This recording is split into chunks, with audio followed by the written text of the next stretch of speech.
I remember following him. He's walking up front. I'm following him, believing that we're going to the car.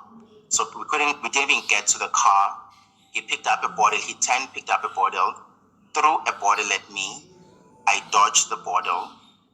Like, all of this happened so quick. That is number one. I continue following because we're by the gate already. He picked up another, it was a beer bottle, the black one, black label. He picks this bottle. This time he doesn't throw me at it. He just came and started hitting me with it.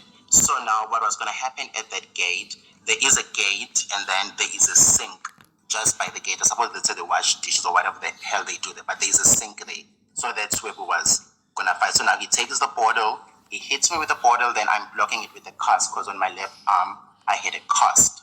So I'm blocking with the cast, and later I was going to have a fracture of this arm. So when I went back to the doctor, just for context purposes from that night, because obviously my arm was weak, so I sustained a fracture because I was already fighting with this arm that had just been operated on.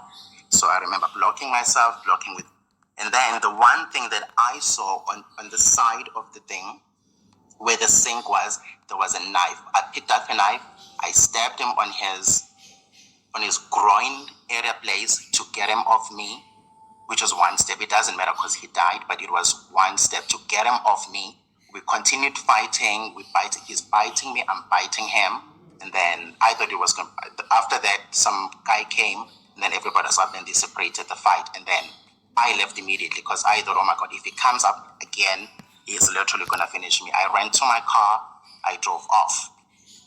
Then, this guy that, remember, was dropping off a guy that was painting. So this guy didn't see anything change. He was sitting in the car waiting for me to come. Hence I said, this thing happened quickly. We didn't even speak. We just got into it. He fought me. I took a knife. I stabbed him to get him off me. And that was that.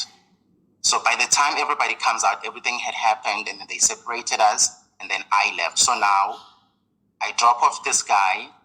Well, obviously I just came from a fight. I'm telling you, something like this has happened. But I truly believed he was going to be fine. Then he wasn't.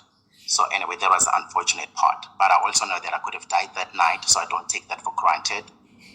I walk away, take this guy home, and then this guy's like, you know what, Musa, let's go for a drink.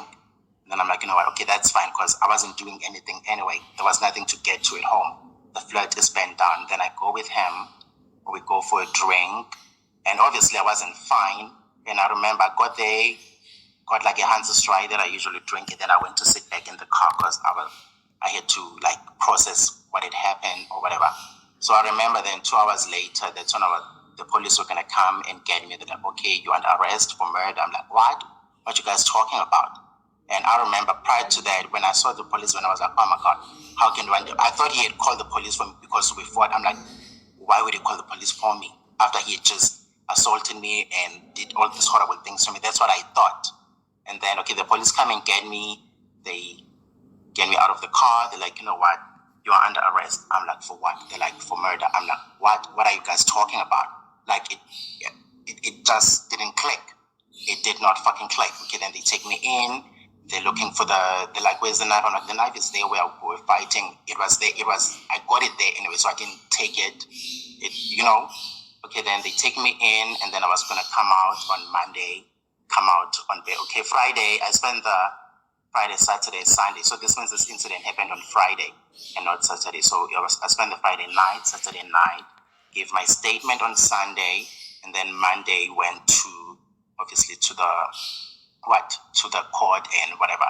So also, one thing maybe I hadn't mentioned that at the time of my stipulation, the first person that attended me when I collapsed, it so happened that it was one of the station people. He's a police, whatever. So he used to bring his wife to the hospital. So I wouldn't say he knew me, he was aware of me because I didn't know him. So by Monday, I suppose, he had told them about my incident that happened because they asked me at the hospital what happened. I told them that my boyfriend had butchered me or my boyfriend had stabbed me. So I like to believe that's what aided me into getting out. And then everybody was speaking. The neighbors, they came and attested to the abuse that I had been through, that they'd witnessed and whatnot. So as far as everything is concerned, that's what has happened. I never acted crazy. I never did drugs. I still don't do drugs. All I know is I was badly abused for 2 years till the last day when Wandile died, and that's exactly what